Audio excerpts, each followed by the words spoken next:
All right, everybody. Thanks for coming and watching and sharing and liking and subscribing. This is Unscripted with a special guest, a guy who's been on here a couple of times, who I have grown to love and hate because he's a Philly guy and I'm a Dallas guy.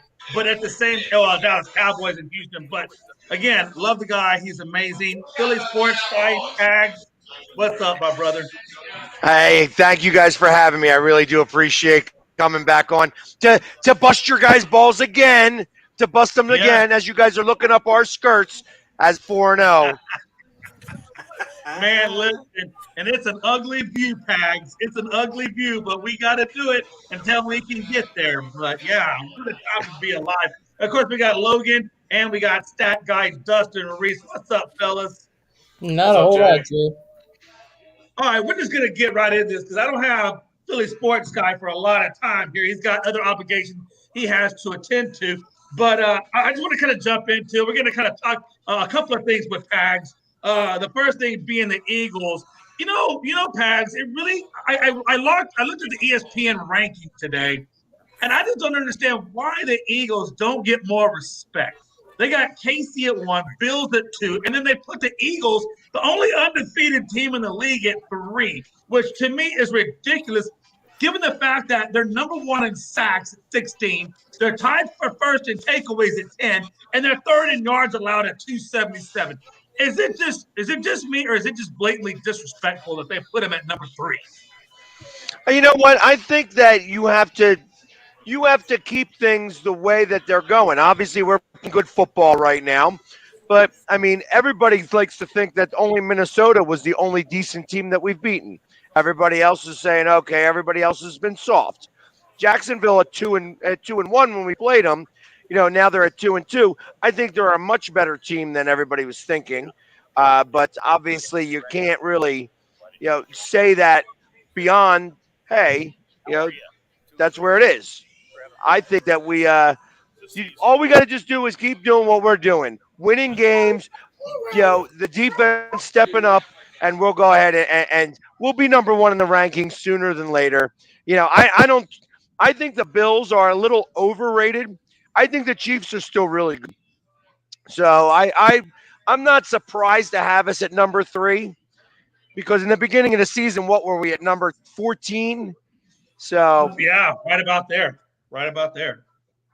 But and I'm gonna get this one to Stat Guy. Stat Guy again. KC gets beaten by the freaking Colts. By the Colts. How is it that they can lose a game like that? A game they should win handily, and then put them ahead of the Eagles and or even the Bills. Basically, losing a game like that is just overlooking your opponent. Colts were 0-2, looking terrible, and the Chiefs were riding a 2-game win streak, looking great. And then you go to Indy and you play like crap and lose. And in my opinion, Frank Wright at least saved his job for the time being by winning that game. Yeah, I get that. Speaking of that, Logan, you look at what the Eagles did with Jacksonville. We know what Jacksonville did against the Chargers. So I don't want to say that the Jacksonvilles are nobody because they have, gotten some credible wins. They almost got the win against Philly. But again, Lawrence in my opinion, he did not have a good game. He had like 5 turnovers. I look at Jalen Hurts. I think he had like 2 turnovers. But man, that rushing game of Philly was on fire. I mean, they had like well over 200 yards on the ground, more on the ground than they did through the air. And considering you got Brown, you got AJ Brown, and then you got Devontae Smith. Were you surprised at how much they went on the ground versus the air?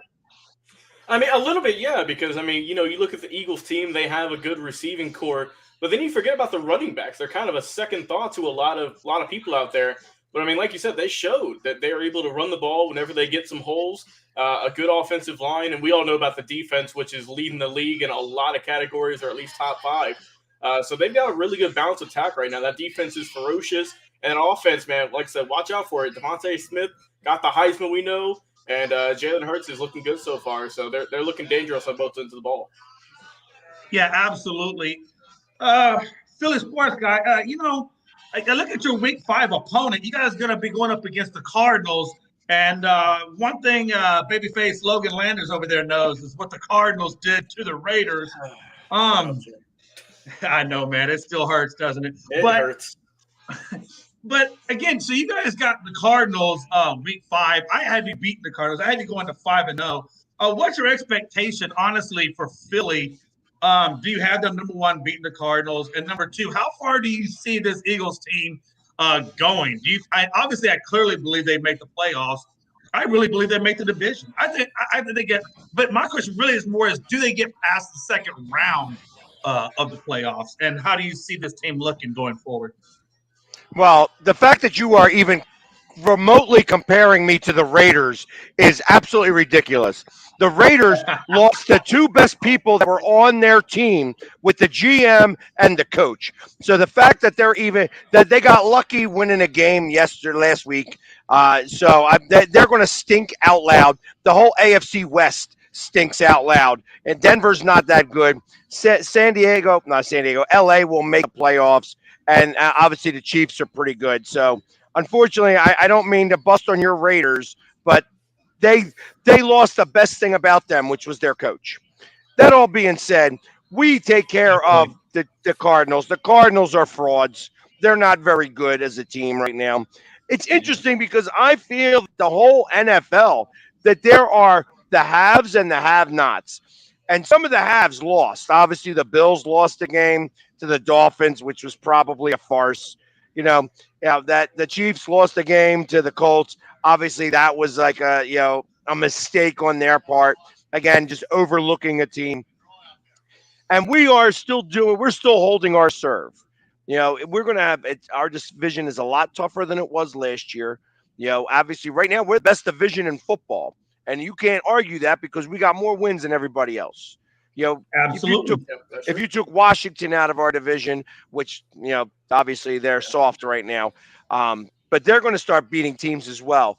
This is going to be. I wouldn't be surprised to see 3 teams from our division make the playoffs, and that's the Giants are actually a little bit of a surprise to me that they're able to come out and win some of these games because I don't trust Daniel Jones either.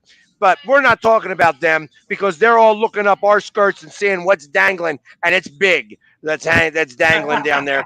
And I think we smack around the Cardinals and Zach Ertz, our old friend Zach Ertz, and we take care of business.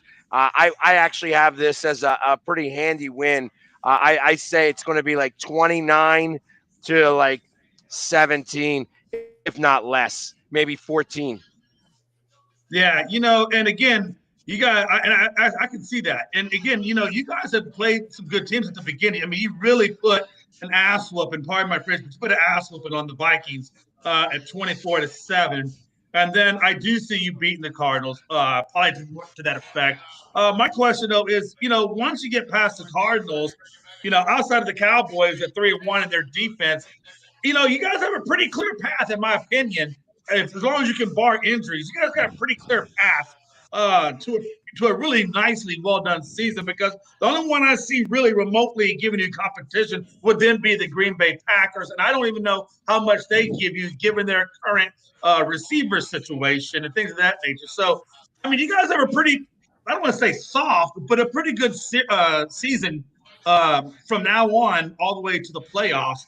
How do you see playing against Dallas? And again, I had the Dallas. I've actually picked Dallas to get the wild card in this division. I just don't know if we're fully there yet. But the way Cooper Rush is playing, and I'm not saying Cooper Rush is like this imaginary great guy, but he is operating that offense pretty well, and he's doing what he needs to do. And we all know that Dallas has played a really good defensive game against the Bengals and such, that they've only given up like 17 points a game. How do you see, once you get past the Cardinals, objectively, how do you see it when you face the Cowboys? Well, I think the Cowboys are winning games on their defense. I think that anybody, Pat Ryan could be quarterbacking the Cowboys and they would be at 3-1 right now because the defense is that strong. I don't trust their offense. I don't think your wide receivers are any good. I think that Zeke Elliott has gotten old. They don't know how to use Pollard well enough. I think your coach stinks out loud. I think that the defense is the one thing that's holding everything together. And I agree. And ultimately, I think that we're going to be able to score points on that defense. And I don't trust the Packers either. I think the Packers are frauds. I think that their offense is not very good, and they're going the mystique of Rodgers. I just don't see. When I look at our schedule, I just was having a hard time finding losses. And now that Yeah, me we're too. actually in it, Absolutely. now that we're in it, I'm still, and now I'm finding it harder to have more.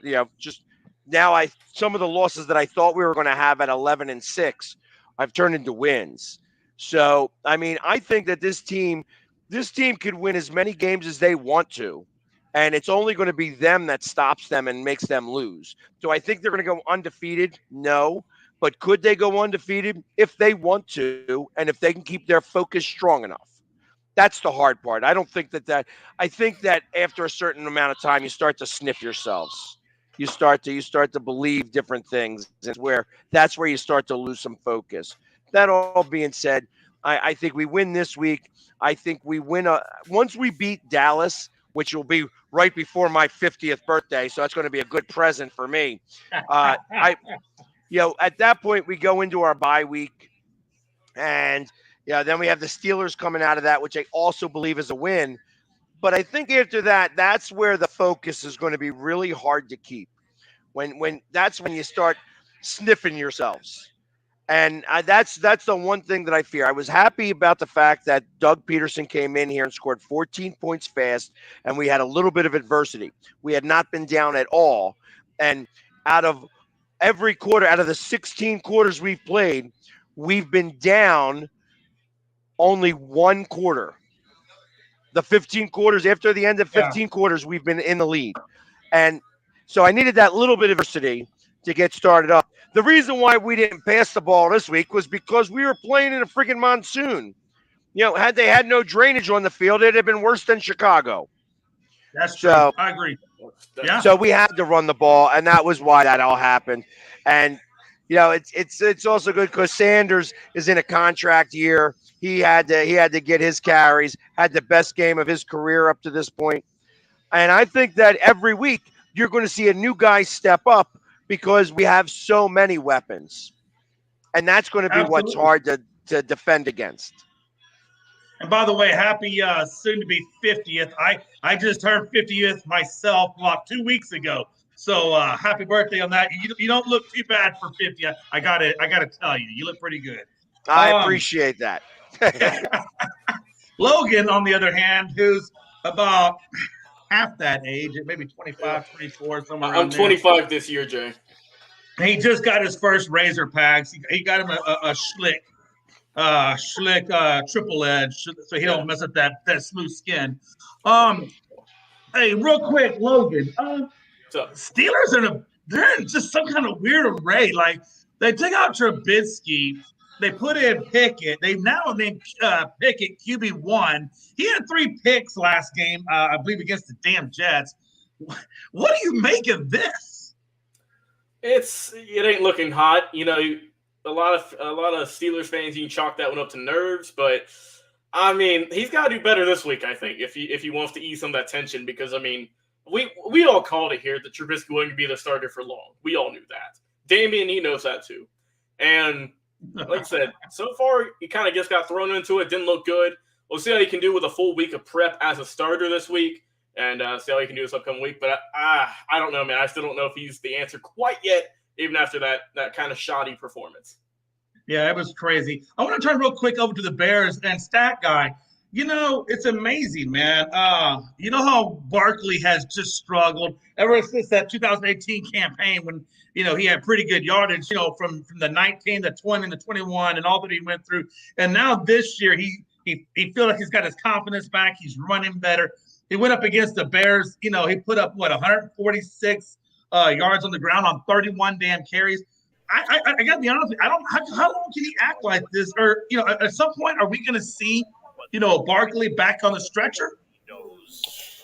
I don't think we will, just because this is the Barkley that everyone expected to see since the day he's been drafted. And had he been able to stay healthy, we probably do see this Barkley for 5 years as opposed to kind of every now and then. But the thing with him is, yes, he's had all the injuries, But one thing you do realize and kind of notice about him right now is he looks really fresh. And he looks a lot faster and a lot more physical now than when he did when he came into the league. And that's a scary thing to think about because he was one of the more physically gifted running backs in his class when he came into the league. So if he can get back to anything close to what he was doing as a rookie, which I think he's actually a little bit better now, that's going to make Brian Dable's offense better in New York. And we've already seen kind of a changing of the guard in New York where they're trusting Daniel Jones less and less and feeding that offense through Barkley. Yeah, no doubt. Pat, speaking of, again, the Giants just came off this Bears game, and, Justin Fields really did not look good. He had a 35 QBR, 6 sacks, and 174 yards passing. Again, they didn't have Montgomery. He was not there. They don't really have a true, in my opinion, clear number one. He had, 6 fumbles, 3 that got lost. At what point, is Jalen Hurts just struggling to find his groove, or do you think he's just not the guy? You mean Justin Fields? Justin Fields. Justin Fields, I apologize. I mean, does this I believe. Oh, I'm sorry. Yeah, does this really surprise anybody though? Because I've said this now for months. Name one quarterback that's come out of Ohio State that's translated in the NFL. No, I get it. Good point.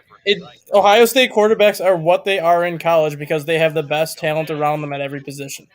They don't have that talent in the NFL when they get here, and it shows when they get here. J.T. Barrett, Dwayne Haskins, Troy Smith, Justin Fields, all these quarterbacks that were lighting it up in college at Ohio State can't make it in the NFL because they're not used to playing with guys that aren't as talented around them. And Justin Fields is falling into that category right now where the numbers show that he was probably the most physically gifted and physically talented quarterback in his class, but that's because he had the best talent around him at every position. No, absolutely. Philly sports guy, what's your opinion on Justin Fields? Is it about the same? I agree. Yeah, I think that Chicago should be 1-3. The fact that they made their field a fishbowl is the only reason why they 49er. I barely got past the one win that they did. So I'm not a big fan of Chicago. I think that they stink. I think that they're going to be looking for another quarterback again. So I feel like that when you look at Ohio State, I mean, you saw exactly what the coach did last year with Jacksonville. Yeah, they made them just ordinary, if not terrible. You know what I mean? So it's just continuing. I think that the coach now for Ohio State is going to do better than Urban Meyer ever did. And you'll see the quarterback play start to get better moving forward. But you're still stuck in what you had in the past. And, yeah, Chicago should have known better, but they don't. Because bad franchises continue to make bad decisions. And that's the way it is. I think Chicago is in that realm right now. No, I definitely agree with you. Logan, real quick, on the Dolphins, obviously we know Tua's out. God knows how long he's going to be out for. I don't think they should not rush him back at any point. So now they're pretty much down to Bridgewater. Miami, along with Philly, we're at 4-0. They are 3-0. They were the only ones that were undefeated. Now, obviously, they're 3-1, I believe it is, with the Dolphins. They have a hard time getting the run game going, as well as the Bengals. The Bengals are really struggling to also get their run games going. Do you see either of these teams? I'm not worried about the Bengals. What do you see going on with the Dolphins in terms of where do they go from here? Well, like you said, it just depends on how long Tua's going to be out for. I mean, Teddy Bridgewater is a capable quarterback. Been around late for a while. It's not like he's god awful or nothing.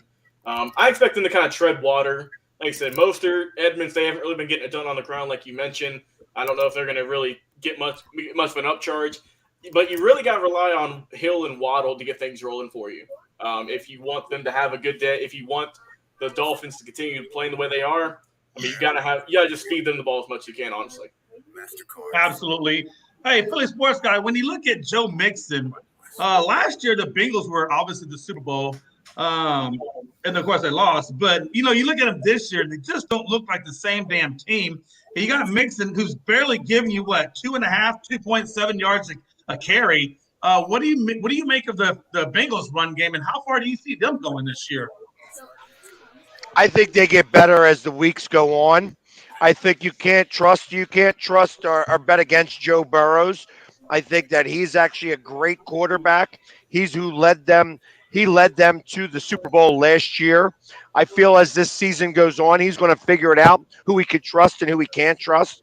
His offensive line is still shoddy at best, so he's always getting hit, and that's part of the problem, and that's why the running game can't get going.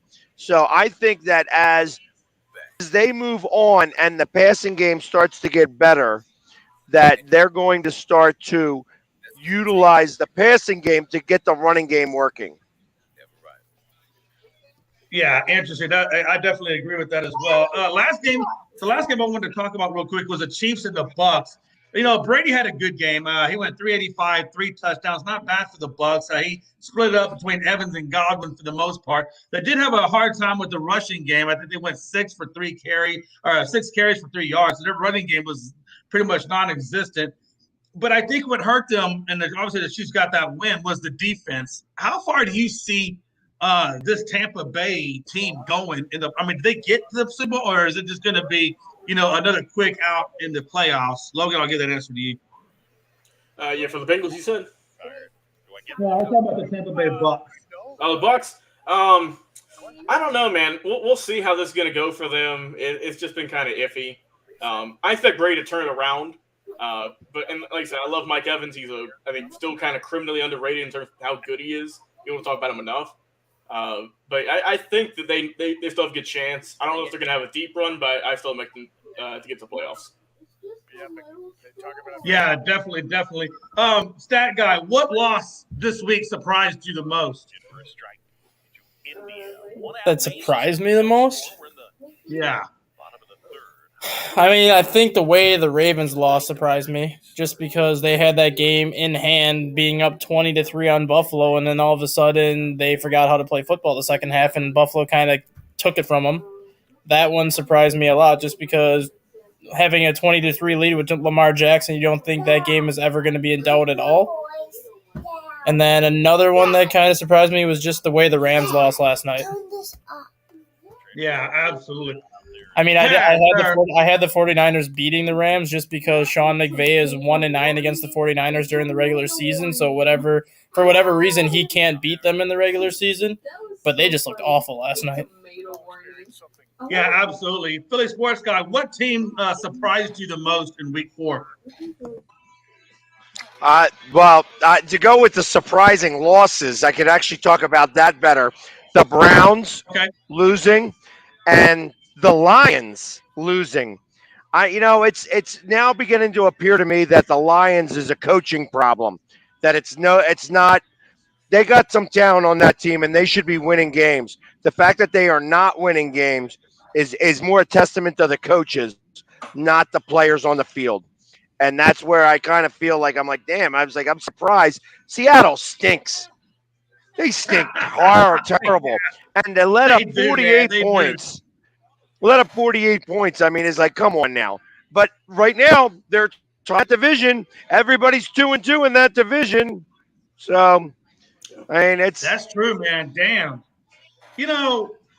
Logan, and like he said, the Rams didn't even get off the bus. I got to tell you, man, this Rams team is just – they're not even looking anywhere near like they did last year. It's really kind of disappointing. But even more disappointing to me, honestly, and I don't know how disappointed you were, but the Packers, when they went up against the Patriots, to the point where Brian Hoyer is your damn quarterback, he goes down with injury. You let a little guy named Zappy out of Texas come in there and, in my opinion, pretty much hang himself nicely and damn near got the win. How bad does that make the Packers look, given that third-string Zappy is coming in there and almost taking you out? Well, I mean, I think people forget that this guy was putting up huge numbers. I know it's at Western Kentucky, but he was a gunslinger. And I mean, we saw a little bit of that on Sunday. I know, the Packers defense is what I think what the comment says kind of was holding them together right now. And like I said, a third string guy who no one really even expected to play, he looked pretty damn good against them. So, I mean, I would think that, going forward that they could maybe use him in some options. And I like the kid. I think that he played real good. And we'll see if he's going to be able to play this week if Mac Jones still ain't able to go. Absolutely. I think he takes over for Mac Jones. I'll be honest. I think he played much better than Mac Jones has. I think Mac Jones has regressed since last year. I think Belichick, the way he was talking to this kid, he was understanding what they were able to communicate very well together. And Belichick has got a real big hair up his ass to try to win a Super Bowl without Tom Brady. And I think he just found his quarterback. I think he was trying to force it with Mac Jones. I think now he's got a better idea with this quarterback, and I would not be surprised if Mac Jones rides the bench here for a couple of weeks. That he is out this week still, even though I think that he's maybe ready to play. They're going to keep him out. They want to get a second game with this kid, and I bet you that when it's all said and done, this kid is going to continue to play. I think that the Patriots it's got to be, they got to get into the playoffs to do something to be able to make Belichick feel better about himself. He's not gonna accept being a fourth place team in that division, and I think that this quarterback's going to lead them a lot better. Now that is a hot take and a half. That thing was so hot, my computer literally flickered 3 times. And hot takes are always good because every time I give you a hot take, it comes true. What did I tell you? I tell you all these things, and they all come true.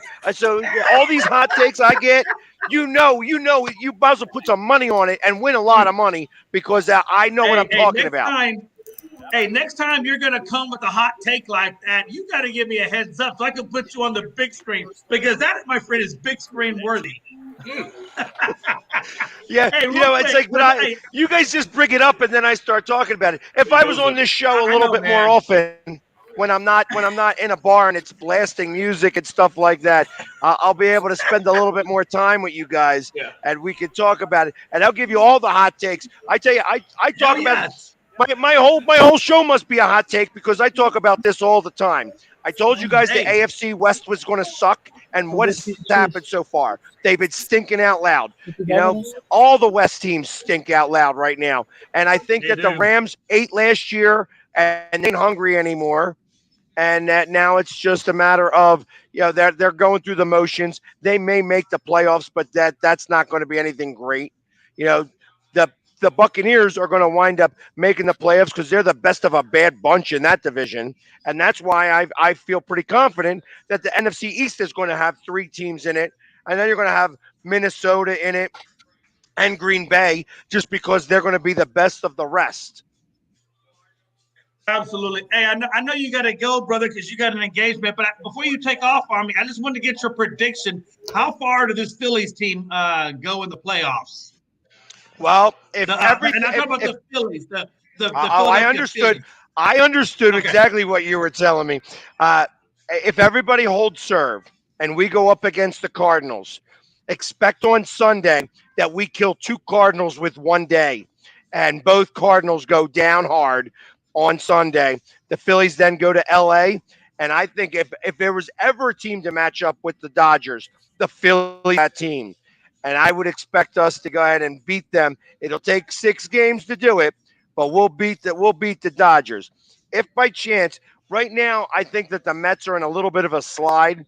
So even though I think that they're going to be in the wild card, if we do have to play the Mets, we're going to have both our top pitchers ready to go with Wheeler and Nola. And I think that we stand a fighting chance because I don't think that the Mets are as good as they were back in August even, when they were beating the Phillies all the time. There you have it, folks. Those are the words of the Philly sports guy. Pags, thank you so much for coming on. I do want to get you back on when you have more time available to really pick your brain and get some more hot takes, if you don't mind. Because I know I got to teach you guys something about these things that we call sports. Listen, I know what I'm talking about, and I got to educate you guys.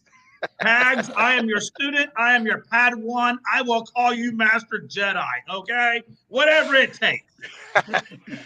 Well, I appreciate it, guys. Brother. Thank you so much for having me. I know you got bigger things to do, but thank you for coming on, brother. You have a good day, bro. Take care, guys. Thank you.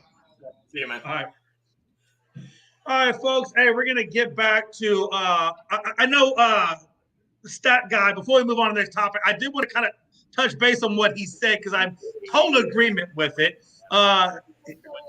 Stat Guy's hot take is Cooper Rush should be the starter for the rest of the year, and Dallas should move on from Dak. At this point, honestly, I never thought I would say that, but given how well Cooper is playing, now I got to be honest with you. I pray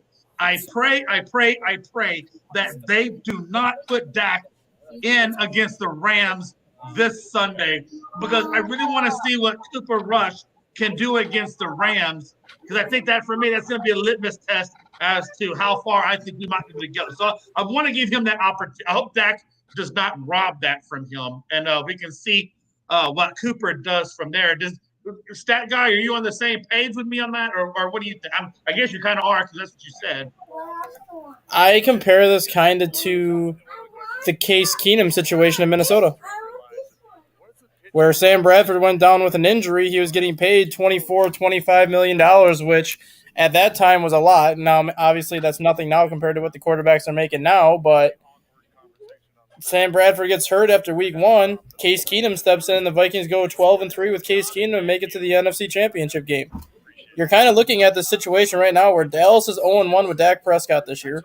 They're 3-0 with Cooper Rush. He's 4-0 as a starter in his 4 chances. In a division where Philadelphia is in first place at 4-0, the Giants are 3-1, and you're 3-1. You ride the hot hand as long as you can ride it, and if Cooper Rush has the hot hand, there's no reason Dallas should be moving away from him, even if Dak Prescott is getting paid the $40 million. Yeah, and I don't think Cooper Rush is going to be that quarterback, Logan, that's going to give you 1,000,000 yards. But I do think he is that quarterback that can make the throws when necessary. He can get the receivers involved when necessary. You know what I mean? Oh yeah, I mean, why sit him whenever he hasn't lost a game yet? I mean, it seems I don't either. I don't know why you would. And I think that's what we all said whenever Dak went down. If he's undefeated, you're undefeated. You haven't lost. Why put him back on the bench? How did Tom Brady get his chance? Yeah. Exactly. That's what I was saying too. People are Tom Brady got his chance because Drew Bledsoe got hurt, and when Brady started to win, you couldn't afford to put Drew Bledsoe back in. Case Keenum got his chance when Sam Bradford got hurt.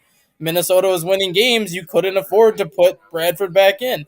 Same thing with Dak Prescott. The last time Prescott got hurt, Andy Dalton was the backup, and Andy Dalton was not winning games. Cooper Rush is. Right. You can't afford to put Dak back in if Cooper Rush is winning. I agree with you. And if you remember when Brady first came into the league, like you said, when Bledsoe got hurt, nobody knew who Brady was. Brady was some guy that was barely drafted at the end, had a terrible combine, wasn't impressive, wasn't this great-looking athlete, just an average type of guy. And then he became Brady. What else? I look at Cooper Rush the same way. The guy comes into the league. He's like Logan said, he's 4-0. How do you know he couldn't be, the next big thing unless you give him the opportunity to be the next big thing? And when you're 4-0, I just don't see how you take him out. But that's just me. All right, folks, to move the show along a little bit, we're going to get into this AB stuff, man. How crazy is this, guys? Antonio Brown, if you look at all the guys, they say don't blame CTE, but I got to blame a little bit on CTE because what he's doing, it's just not normal stuff. Sayal committed suicide. They found massive amounts of CTE in his brain. Hernandez committed suicide. You know what all he did. They found lots of CTE in his brain. And I got to imagine that, when Antonio Brown passes away, when his time comes, they're going to want to look at his brain. And I'm not going to be surprised if they don't find massive amounts of CTE.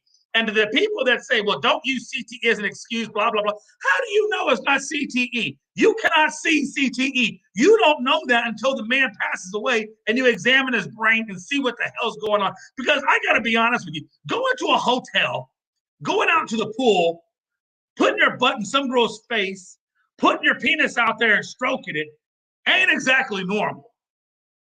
I'm just saying. And most of the things he's done have not been normal. And they were not like that in the first part of his career with Pittsburgh. It wasn't until after he left Pittsburgh that this craziness kind of started to undevelop. Logan, what's your thoughts? Oh, Logan, are you out of the stream? Let me put you back in. Jeez Louise. There he is. My bad, Logan. Okay, I got on my rant. What do you think, Logan? Bro, I'm so tired of this. We see it every other week, pretty much. It's just nonstop. Because, Jay, first it was this, and then he posted a picture of Tom Brady's, it looks like, soon-to-be ex-wife on his Instagram. Like, Crazy. This guy is he's just not a good person. You know? He's just not a good person. And like you said, you mentioned CTE. I don't know if it's that. He's always in trouble. Whether it's legal trouble, whether it's, stuff like this. And I do think it is CTE because if you look at up until that Vontaze Burfict hit on him in the playoffs, he never did anything like this. Ever since he pretty much got his head taken off in that playoff game, it's been a downward spiral for him. Because if you rewatch that replay and watch how his head hit the ground and how his body folded up, your body as a human being is not made to bend the way it did. Oh, absolutely. And the fact that he was even able to walk again after that was mind-blowing in itself. But I think there was so much mental damage done from that hit that they're not going to find any of that out until he does die. And then they say, well, let's take a look at his brain and see how bad it really is. Oh, absolutely. Now, he claims that the woman took his trunks, and I guess that's why he was naked. But, he did this in the country of Dubai, of all places. If he'd have done it in the U.S., it'd have been like, a misdemeanor, slap on the wrist. Okay, see you later. And he probably will get away. I don't think he'll probably be okay. But, when you do this in countries like Dubai, where if it's against the law just to show a bare chest and not have a shirt on? Yeah. And then you smoke weed in the room that clearly is against their laws. I'm just saying, the man's got to be on some CTE because he's doing stuff in a country where, it's frowned upon big time what he's doing. I don't know, man. Not smart, guys. We'll move on. But again, I got to believe this is CTE. I cannot imagine this is just some simple juvenile behavior. I think this has got to be CTE. And of course, we're not going to know that until they examine his brain once that happens. And then, of course, the truth will come out. Until then, hey, Antonio, man, my thoughts and prayers are with you, brother. I hope you find peace or something. Alabama back on top over Georgia. What? Bama narrowly survives Texas. That's always a big deal here. And to me, I get it, man. Georgia did struggle with Missouri. But at the same time, I still think that Bama should not be at 1. I still think that Georgia should have been there. But they got it was a narrow victory when you look at the votes, it wasn't by much. 6 teams, including Kansas, also make their debut in the top 25. So I think throughout the rankings, you're seeing a lot of stuff, get in there. But Georgia got the most votes, but Alabama got number 1 based on points, and I think it was by 2 points. I mean, it was a very, very slim thing. Stat guy, what do you think about Bama leapfrogging Georgia, even though Georgia got the most votes?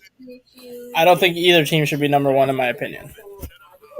And it pains me to say this because you're going to say Ohio. College football rankings don't matter anymore. It's now a matter of style points, and the more style points you have is kind of what helps your ranking at the end of the year come the playoff time. Ohio State has been the most consistent team start to finish.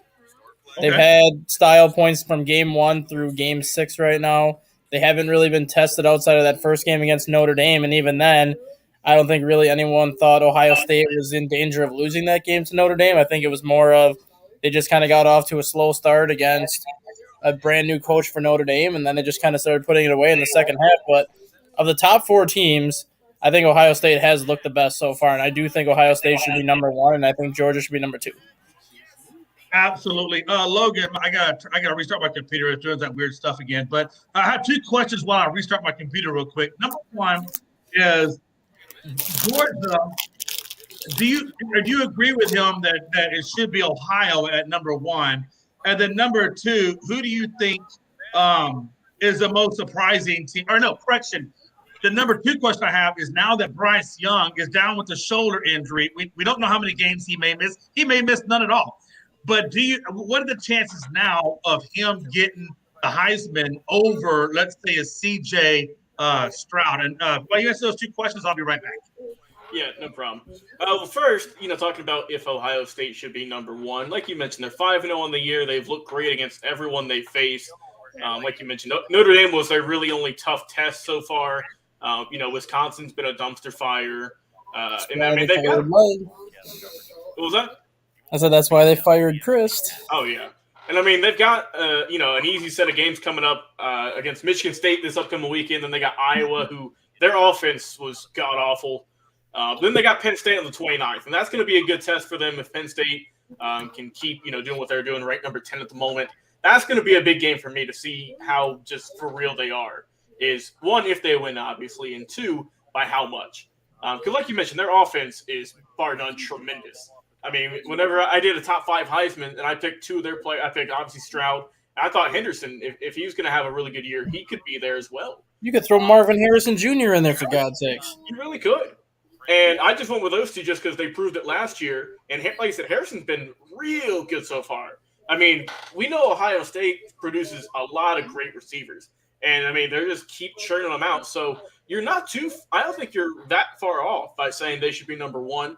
Because, like you mentioned, Georgia struggled the last 2 weeks against teams who they should have been beating by 30.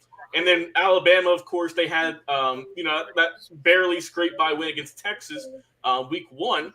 So, I mean, yeah, that's not too – that isn't too far-fetched. I would put – see, the thing is that Georgia, like, so they beat Missouri. They looked awful in the first. They didn't look good at all. No. But – and then to talk about Jay's second question about Bryce Young, if he could with the Heisman, it'd be very tough. I'm sorry, Alabama's backup quarterback looks freaking good. He does. Milroe, I believe, Jalen Milroe, Yeah. he looked really solid. Now, I'm not saying put him over Bryce Young. Come on, I'm not saying that. But I don't think they're going to be struggling with him as the quarterback for we don't know how many weeks. We don't know how long Bryce is going to be out for, if any. We're not sure. But if he is out for, let's just say, 1 or 2 weeks, I don't think it's going to be that bad. I think that Milroe came in unexpected, looked solid, and I think that they would do good. But as for if Bryce is out for a handful of weeks, it's going to be really tough for him to recoup and to get the Heisman because you got to be on the field as much as you can and you got to produce. So if he comes back, say if he misses 2 games, if he comes back and absolutely just balls out, then he'd be getting it. But he would have to play out of his mind, I think. It's hard to miss any amount of time and still win a Heisman. Yeah, I definitely agree. How that all plays out in the future. All right, we're going to move on to the next topic, which is, Ruth. So Pujols passes Ruth on the all-time RBI list. And I got to be honest with you guys, man. It's pretty amazing what he's doing to that effect. So he hit career home run 702 and then 703. I think was it yesterday, Logan, that he got 703? I believe on the home runs. Yeah, I believe so. Yeah, so he's got like 24 home runs. It looks like right now at 42 years of age in his final season. He's got 2,214, or now if you count the home run, it should be 2,215 RBIs, second all time behind. What's that? Okay, behind Hank Aaron. The funny thing about it is most of Ruth's RBIs weren't really calculated until 1920. So unofficially, he is at Ruth was at 2,214. So actually, it looks like Pujols just passed him yesterday instead of the day before. Hank Aaron is at 2,297. If you want to know where the all-time RBIs is, and he's not too far off of that. Logan, what do you make of Pujols and, like I said, this historic run that he's on? It's just kind of I think this one kind of just snuck up on a lot of people because everyone, of course, was infatuated with him getting 700. But, I mean, my God, we're looking at a guy now who is top 5 all-time in home runs and now number 2 all-time in terms of RBIs. I mean, that's phenomenal. And I know you mentioned they weren't able to track all of Ruth's stats because it was so long ago, but it is what it is, right? That's what we have to work with. And if he had another season, obviously he would get to Aaron. Obviously, he's too far away for that now. But It's just incredible that the amount of stats he's put up. I think what was it, like maybe like top 10 all time in hits or top 20, something like that. Last time we talked about it, and now top 2 in RBIs, top 5 in home runs. Like that, that's insane. I don't know if we're ever going to see that again, Jay. If it's so, it's going to be a long time. Oh, absolutely. And to John's question, Texas A&M. Well, let's see. Mississippi State beat the crap out of them. So there's your answer as far as A&M and their number 1 recruiting class. Stat guy, man. Thoughts on Pujols, bro? In my opinion, he's one of the 3 greatest hitters of all time. I think the numbers back that up for itself, and he's played 22 years in the league. He's got 700 home runs, so you're looking at a guy that's averaged pretty much 33 to 34 home runs a year for his career. But then you got to take into account that he had those 3 injury-prone years with the Angels where he had less than 15 home runs every single year. You give him 33 home runs, what he's averaging in those 3 years, he's approaching 800 career home runs right now. He's approaching numbers that probably would never be touched. He had 4 years in Anaheim where he was a 225 hitter, and yet he's still a 287 career hitter. You add to those numbers in Anaheim, he's a 295 to 300 career hitter. So 4 bad years has kind of affected his numbers a little bit, but he's still a 285 hitter. He's still got 700 home runs. It would have just been interesting to see had he been able to stay healthy for those 4 years in Anaheim if he could have gotten to that 800 home run mark. And also one more thing too, Jay, before we move on. He has in the 22 years he's played, he's never had a season with over 100 strikeouts. Yep. Like never. That's crazy to me. That is crazy. JP Head chimes in, but he wants to be called Mr. Head 305. That's his tag name. Says, what's up? He thought the show was at 8. Yeah, no, that's on Saturdays, Tuesdays, Thursdays, 7 p.m. Eastern. Again, go back and watch the beginning. We did have Philly Sports Guy on there. I think you'll get a kick out of his commentary and what he brought in regards to the Eagles and such. Let's go and get on to the next one. Oh, by the way, we're going to come back in final thoughts and talk about this Aaron Judge and this home run quote-unquote record that he's chasing and actually costing him the Triple Crown. But we'll get in that in the final thoughts. Tyler Herro gets a pretty damn large extension from the Miami Heat to the tune of 4 years, $130 million. But the $130 million, to get the full $130, there are a couple of incentives I believe that he has to get. But out of that $120 million of it is guaranteed. So damn near almost a full guarantee contract. He got 6th man of the year in 22. 30-point game. I think he had 8 of them coming off of the bench, which is crazy. He scored 1,000 points to join Clarkson from, I believe, the Nuggets or whatever. Jordan Clarkson, he plays the Nuggets or the Jazz?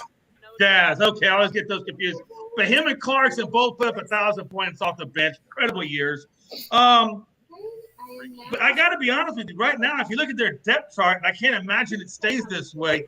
They got Max Strus as the starter, and they got Herro as the bench guy coming behind them. But I got to believe at 4 years, 130 damn million, he ain't coming off the bench. Or what do you guys think? Stat guy, does he come off the bench?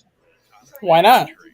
You've seen a guy like Jamal Crawford play in the NBA for 17 years, being one of the best bench players in the NBA. You saw Stephen Curry coming off the bench in the playoffs last year, the first 2 rounds, averaging almost 30 points a game coming off the bench. If Tyler Herro is excelling in this role off the bench, what's the point of moving him if that's where he's going to be playing the best basketball? I agree with what you're saying. Logan, my question and follow-up to Stat Guy's answer is, Curry came off the bench because he was injured. They kind of slowly worked him back into the lineup. In my opinion, I think that's why, because you saw, he was not going to be on the bench for long. Yep. If you got a guy who's making $130 million, and I agree with Stat Guy, he's excellent playing on the bench, no doubt. You got 6 man, but at that price tag, are you leaving him on the bench, or do you want him more in the game? If I'm paying him that much money, and like you mentioned Jamal Crawford, Lou Williams, both those guys, real good. But I don't think they made $130 million. So I think that they would move him into the starting spot. The only downside about him, we know he's good at offense. His defense ain't that good, right? He's a liability on defense. And But as long as he can score 30, 25-30, he makes up for it. So that's what they're counting on. He's now Jay, it's crazy because I didn't realize this till I saw it earlier. He's now the third player on the Heat team that's making over $100 million right now. You got him, you got Adebayo, and you got Butler. So Hero, Butler, and Adebayo, that's your team moving forward. Those are your big three pieces. And we'll see how he can do. I think, he's up for another good year. He's still super young and well-deserved money. He's worked for it. Oh, yeah, no doubt about it. Is Ohtani or Jude? I guess my quick pushback on that is go ahead. Even if he doesn't start, he can still play 36, 37 minutes a game. So he can still play starter minutes, but he just doesn't have to start. So what's the difference if he's starting playing 36, 37 minutes or if he's coming off the bench playing 36, 37 minutes? You're still going to get 35-plus minutes out of him regardless, so it really doesn't matter what role he has on that team. And again, I can buy into that if that's what they continue to do, which they gotta do. I can see your point on that. I'm not gonna fight you on that because I can see your point. But they're gonna, like you said, in order to justify that type of money, he needs to be getting those kind of minutes. Real quick, we gotta switch over to the last topic here. Ohtani versus it should be Judge. I can't spell worth a damn. Ohtani or Judge, who's the face of MLB? I put up a post on Facebook asking people who they thought the face of the MLB was. And with the response that I got, they said neither of these two guys. One said he thought Trout was the face of the MLB. And there was a couple of other odd answers in there. I'm going to ask you guys, for me personally, I think the face of the MLB, even though a lot of people are going to go with the more popular pick of Aaron Judge, for me, it's got to be Ohtani just because of how he plays on the pitching side and how he plays on the hitting side. And at the level in which he plays both is just stupid. Like he literally epitomizes everything that Ruth was when Ruth was a face of the NBA in the legendary status of his heyday back when he played. And just because he may be a foreign-born player, you got to respect what he brings to the game of baseball is just unheard of. Logan, what's your thought process? Who do you think is the face of the NBA? If not either one of these two, do you have a selection? I'd say between these two, I'd go with Ohtani, just because he's well known, obviously, throughout the world at this point. And first everyone was just kind of talking about when he first came. He's like, oh, here's this really good player, coming from overseas, and let's see what he can do. But now, we've seen through his time with the Angels, and granted the team has sucked, but his own personal accomplishments, he's done really well on both sides of the ball. As a pitcher, as a hitter, he's looked really good. Don't get me wrong, Judge is a tremendous player. I'm not saying that. But when you look at the face of baseball, I got to go with Ohtani, just because he's well known, not just in the U.S., but like you mentioned, huge in Japan, really just all across the world. You see people wearing Ohtani jerseys and shirts. And don't get me wrong, Judge is great, but I think Ohtani's just got that slight edge over in terms of who is the face of the game right now. Absolutely. JP Head goes with Judge. He says Ohtani does not play because Ohtani doesn't play for the Yankees. And I understand where he's coming from with that because the Yankees are probably one of the most recognizable brands that represent MLB. But let me ask you this, stat guy. Ohtani was MLB The Show 2022 cover athlete. He also, like I said, posted a 2.35 ERA, 2.98 ERA, 2.98 ERA for his career so far. In 161 innings pitched this year, like I said, he's got a 2.35. He's 15-8 at the mound, 213 Ks, and a whip of 1.03. And on the batting side, he's got this year alone 94 RBIs, 71 walks, 156 strikeouts, 11 stolen bases, and a 275 average, with 34 home runs and an on-base percentage of 882. .882. If you look at Judge right now, he's at .310 for an average at 61 home runs.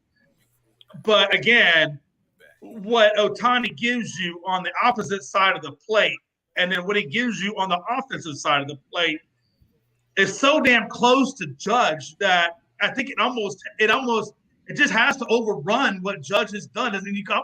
That's just my opinion. Those are the facts. What do you think, in your opinion, stat guy? Who do you have as the face of MLB? In terms of this year, Judge is the face of the MLB just because of what he's accomplished this year, what he's chased all year, what he's done, and everything like that. I still say Mike Trout is the face of baseball when he's healthy. Because when he is healthy, there is not another player in baseball that can do what he can do. He's going to give you 30 homers a year. He's going to give you 35 to 40 stolen bases a year. He's going to hit over 300. He's going to play Gold Glove defense. There's not another player in baseball that can give you what Mike Trout can give you when he's fully healthy. And I just think when he's healthy, he's still the best player in baseball. And even this year, he hasn't been healthy this year, but since he came back from that back injury, he's looked like the best player in baseball at times. Interesting. Again, we all want to say he's accomplished something, but he hasn't, in my opinion, really accomplished what he's trying to accomplish. He's losing the Triple Crown. He's not going to get that. He tied Maris. He hasn't beaten Maris. And Judge and Bonds, steroids or not, is still the single season home run. So I got to ask you, stat guy, what has he accomplished? An American League home run record that no one thought would ever be broken. Yes, he hasn't broken it. But no, he's tied it. No. American League has not been broken. If you look at this American League side, it's tied. It's not broken. It's tied. But it's still a number that no one ever thought would get there. He still reached that number that no one ever thought would get back to that number. Nobody's ever gotten 200 strikeouts and like, what is it, 15 wins or something like that? I just don't get what Judge has done. I get how close he is to doing something, but I haven't seen what exactly he's done yet. I'm sorry, I haven't seen it yet. Typically, when you have the amount of home runs and the amount of RBIs that Aaron Judge has put together this year, your batting average is going to be in the 240s, 250s, because it's usually a home run. It's usually a home run and strikeout. He's actually doing this while he's still hitting above a 310. Which in this game is an anomaly to have a power hitter hitting above a 310 and hitting 40-plus home runs. Shohei's hitting a 275, which that's not a great average, but for him that's good because Shohei's only like a 260 career hitter.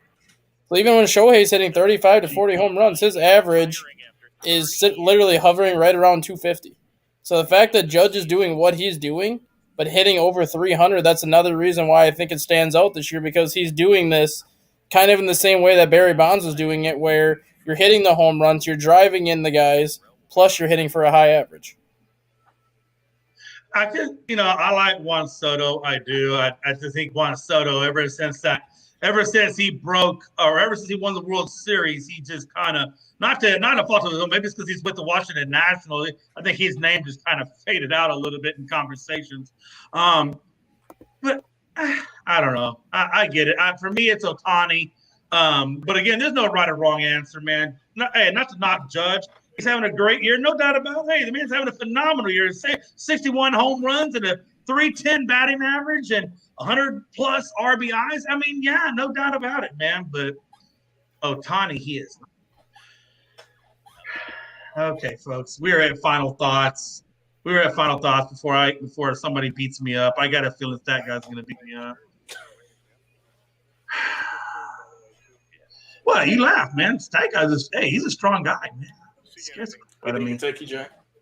Huh? You think he can take you? No, I think he could take me. He could definitely whip my ass. Listen, any man that lives up and around the Green Bay area, in my opinion, is a tough guy. I don't know. No, I'm not going to say that. You know what?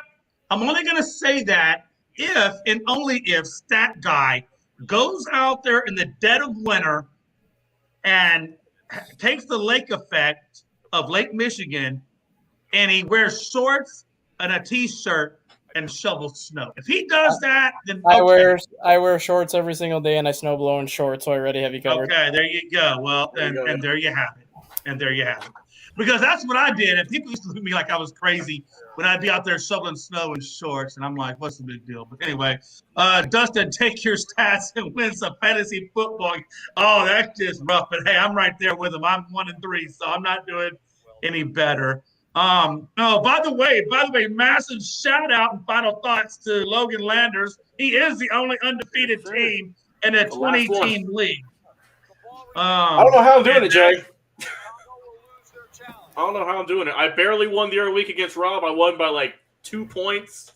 This past week, I won by like 4. And hey, my team's scrappy, man. We're doing good. Shout out to Saquon Barkley, who's been leading my team. Aaron Rodgers is mediocre, but hey, I'm pulling away. I'm doing good, Jay. I feel good about myself. Congrats on the first win, also. I think you're still right. You're in front of Damien now. So Damien, get your game up. I told myself, check your lineup, Logan, Damien. My God. Hey, I told myself, Logan, you know what, man? I don't look. If I can't win this damn league, I just want to be better than Damien. That's just good God. And right now you are. And I think, Jay, there's 5 of us. There's I think 3 of us in the top 5 or top 10. For hell Unscripted. yeah. So we're giving it. We're that's what we want is at least one of us wants to win. If it ain't me, if it ain't you, we want one of our guys to win. Oh, and by the way, I played Damien this week. Oh, you better win this one, Jay. If you don't win this one, you're going to end it. What a time to be alive when you got Damien. I'm like 2-3. Hell yeah! Damien needs a new quarterback. He had Mitchell Trubisky. I don't know who's on his bench, but he had Trubisky starting for I don't know what reason. Damien says, "Hell yeah!" I hate y'all right now. Stat guy, real quick. We're gonna go in order. Stat guy Logan, I'll wrap it up. Stat guy, what's your final thoughts, brother, as we head out of here? My final thoughts are Sacramento Kings, you are up next. As in, now that the Seattle Mariners have made the playoffs, the Sacramento Kings officially have the longest playoff drought in professional sports. They have not been in the playoffs since 2004, so they are on the clock now to break that drought. Interesting. Logan, what's your final thoughts, brother? Yeah, I mean, shout out Mickey Delaney if he's watching, right? His team finally made the postseason in 21 seasons. It's about time. They almost made it last year. They couldn't do it, but this year they finally did. Congrats to the Mariners. And the Phillies were also the longest, in terms of baseball, the longest team with a postseason drought for about a day or two. Then they got in. And Jack, that's the crazy thing. There's 3 teams in the NL East in the playoffs now, confirmed. You got the Braves, got the Mets, and got the Phillies. So isn't that crazy? It's a stacked division. It's a stacked division, man. AL East has 3 teams too. That's true. So it'll be the East is just taking over, Jay, in both divisions. So you know what they don't have, Logan? They're not going to have a World Series ring. That's what they don't have. Okay. Ooh. That's what they're not going to have. I know you guys are defending champs. That is true. But so I'm not going to disrespect the Braves because you guys are defending champs, and I don't want to put bad juju on me. So I guess by Frankie's logic, I got to say Braves are going to win the World Series so that they don't. Okay. Continue, Mitch. I apologize. We'll see what happens if they beat the Marlins tonight, or if the Mets lose a game or two, because they're playing a doubleheader, I believe, today. We get the East again for the 5th straight season. Also, too, Jay, we'll probably maybe talk about this on Thursday, Saturday about the National Women's Soccer League. Bunch of abuse allegations over there. It ain't looking pretty for that league. Like there's a lot that still coming out, so that's why we haven't made it a topic. There's a little bit more. We're definitely going to have a deep dive into that because that is that's a rough look for that league. Yeah, it's an incredibly bad look. It's crazy because the women's national team, number one, have done so well in representing the U.S. in soccer. Now, they have, I believe, raised a lot of their salaries. So there are some good things happening for them. But unfortunately, the good things are overrun by the bad things and the things that we don't see on a day-to-day basis as fans or as commentators. And I think what's coming out now is just insane. And there definitely will be on Thursday. We will cover that and get into that. And also, TJ, one more thing. Two things we have listed. We need to just bring up real quick in our segments here. The Denver Nuggets. If you know, I know you're retired. If you want to get out and explore and go to a bunch of NBA games, the Denver Nuggets mascot is currently making a solid $625K per season. I swear to God, Jay, if I'm a WNBA player, I am just getting my pitchforks, my torches ready, because that mascot's making more than probably a good bit of that league. Oh yeah, absolutely. I mean, look, Logan, the average mascot in the NBA makes $60,000. Rocky, Denver get this money. What? Hey, bro. I don't understand it, bro. Rocky makes 10 times that of the average guy. This dude must be. He must have been like in Ringling Brothers or something to get. I will say this, Logan. He does have a very good resume in terms of the things that he does. Like he'll climb an 80-foot ladder, chunk basketballs at half court backwards at the goalpost. I don't know how many he makes, but he goes on an 80-foot freaking ladder. So that's one. I think he does other stunts as well throughout the show. So I think he's earning that money, but they probably don't pay for his health insurance and nothing like that. That's probably why they gave him a little more than everyone else just to pay for all that. But yeah, so if you ever want to make it in John, oh wow, Jay, here's another one too. John Suggs coming in clutch. The floor sweepers get $120K. What? You know what? Okay. Hell with it. I know what my next career move is. I was about to say, Jay, I don't know about you, but after the show, I'm going on Indeed. I'm going on ZipRecruiter. I'm looking for some floor sweeping jobs going on here in LinkedIn. Atlanta. I'm gonna go up there and I'm just gonna run out on the court with my sweeper and I'm just gonna start sweeping for free and say, hey, look, I guarantee I can do it better than this guy. Me and Jay are gonna be the floor sweepers for the Hawks this year. That's what we're gonna be doing games live from there. Also, JP had Jay. Little breaking news. He said Judge just hit number 62. It's almost like that's good because it works. It's almost like my conversation. It works right into my conversation. Before we get to Judge, we'll come back because I got some things on Judge I'm going to talk about. We'll talk more about 62. By the way, congratulations, Judge. You had 3 games. Hey, it's not like you waited till the last possible moment, but hey, congratulations. He got it, though. He got it. Tony La Russa, Logan. Yeah. Tony La Russa has finally called it a career in coaching. He had a pacemaker adjustment or something of that nature done to himself, and the doctors just recommend that he step away from the game for his health. He has done so at the age of 78. He had 2 stints with the White Sox, and the best he got was a 1983 division title. Of course, he did not get the win. He then got the title again in 2021, but obviously did not get the World Series there. Obviously, though, he did get the World Series twice with St. Louis, and he is in the Hall of Fame. So even though his tenure in Chicago wasn't World Series worthy, he still got some crowns in the division out of it.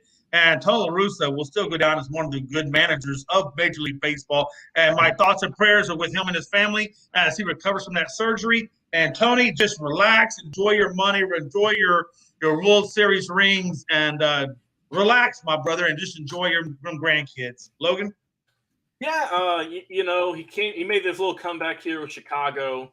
Like I say, 78. He's had some issues, and like I said, he admitted that his time with the White Sox this year just didn't work out. He took full responsibility, which I applaud him for, right?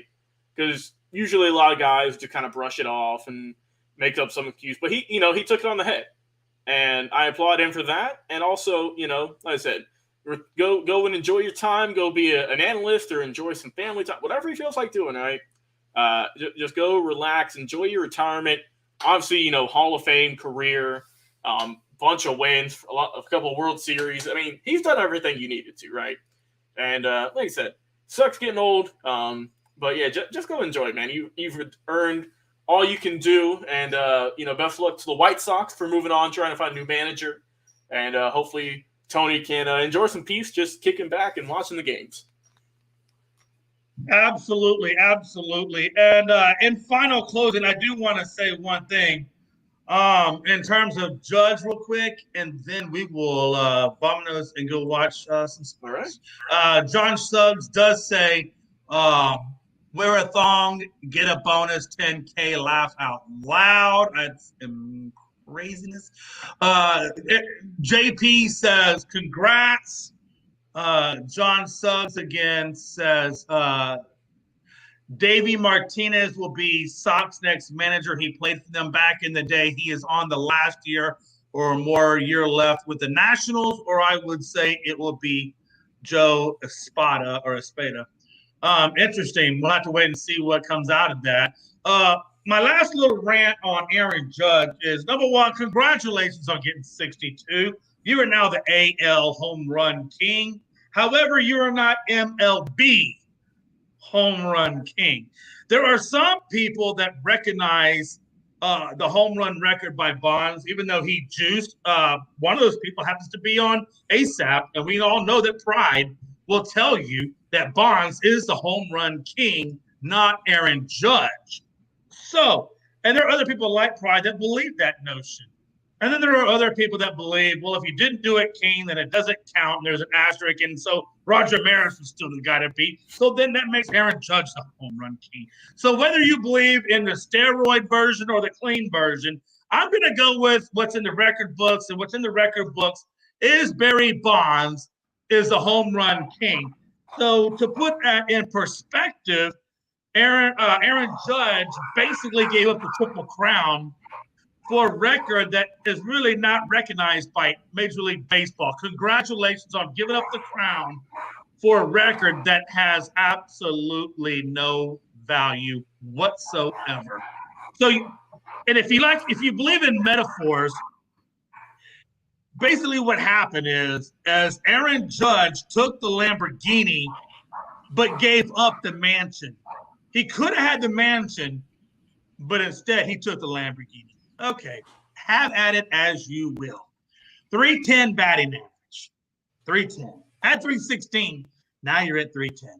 Maybe 311 with that home run he just smacked. 10 if he struck out or not. But anyway, that's where he stands. Logan, any final comments before we get out of here? I mean, yeah, now he's just got to worry about getting base hits, honestly. Like he got the 62. Congrats to him. That's a great number. Like you said, you can go on and on about, McGuire hitting him, Sosa hitting him over 3 times in 3 different seasons, right? I mean, you can do that all the day. Who cares? But now just go out there, Aaron, focus on grabbing some hits. Teams aren't going to walk you all the time now, right? So go get some hits and see if you can win that Triple Crown. Only a few points behind Arez from Minnesota. I think he's at 315, so about 4 or 5 points is the difference there. And looks like, hey, look, I mean, as long as the Yankees keep playing him, which I would hope to God they would, we'll see if he can get it, because that would be historic. Get a Triple Crown, getting this, but the work ain't done yet, right? Like I say, you got this one, which has been looming over his head all year. I mean, especially the last few weeks. But now go out there, grab some hits, and get that on base, or get that average up, and you'll be good to go. And then Frankie can torment you all week. Man, ain't that true? So we know that first baseman Arez with the Minnesota Twins has the batting average crown at 315. Again, Judge is at 310 last I saw, but again, he's playing tonight, so that average could fluctuate a little bit. He's got to get to 315 to tie it, unless Arez comes down in his average. But right now it's at 315. So he's got to get to 315 to tie, 316 to take the crown as of right now. So he's got quite a few basis points still to grab in the batting average to get that. John Suggs says real quick, so you recognize a hitter that juiced, but not a pitcher, a Braves pitcher. I don't recognize anybody. Major League Baseball does. I'm just saying that I'm going with what Major League Baseball has down as the official record. Not that I recognize one being better than the other, but I'm going with what Major League Baseball says. And right now, Major League Baseball, if you go to the records, it clearly says Barry Bonds and not Aaron Judge. And Jay, I got one thing. I got some more history here. Okay. This is for my team. This is for the Braves, right? So only got a few games left in the season. History has been made, Jay. Michael Harris just laid down a sacrifice bunt for the first time this season in Atlanta. If they didn't do one, they would have been the first team ever to go full season without a sack bunt. So, I mean, hey, they couldn't pull it off, but hey, they knew they had the win today, Jay. They got to do it. So sometimes it's worth getting rid of that history. Congrats to Michael Harris for hitting a sacrifice, for doing a sacrifice bunt and helping the Braves a little bit. Slight lead over the Marlins right now, 2-1, hoping to lock up the division tonight. I got the shirt on. Wearing the jersey, baby. I have to give him last some luck question. Damian says achievements are something no matter what they are still achievements, Jay. Look, there's no achievement been made. He got 62. Whoop-de-doo. It's not 72 or 73. No achievement has been officially made. Unofficially, if you want to say he got 62 and he leads the AL, fine. If that makes you sleep good at night, Damian, fine. But in the record books, Aaron Judge's name will not appear in the home run record or the Triple Crown. And you can sleep on that. He's got the seventh most all time, Jay. What you mean? He's number 7 now. He's number 7 all time in a single season. What you mean? And on that note, folks, I love Logan. He's my boy. And Damian, I love you too. JP, thanks for commenting. Thanks for being on the show. Go check out his website, underdogkings.com, and get your sports bets in. He knows his stuff. And on that note, folks, it's been a pleasure hanging out with you guys. It's been a pleasure having Philly Sports Guy on here. I'm glad he took some of that precious time and gave it to us. And again, thanks to Stat Guy for coming on and hanging out and giving us his knowledge. And Logan Landers, Babyface, I love you. Frankie C, Frankie the Yankee, Foxborough Frankie, whatever it is you go by. Love you, bro. John Suggs, thanks, man. And we will see you guys Thursday, 7 p.m. Eastern time.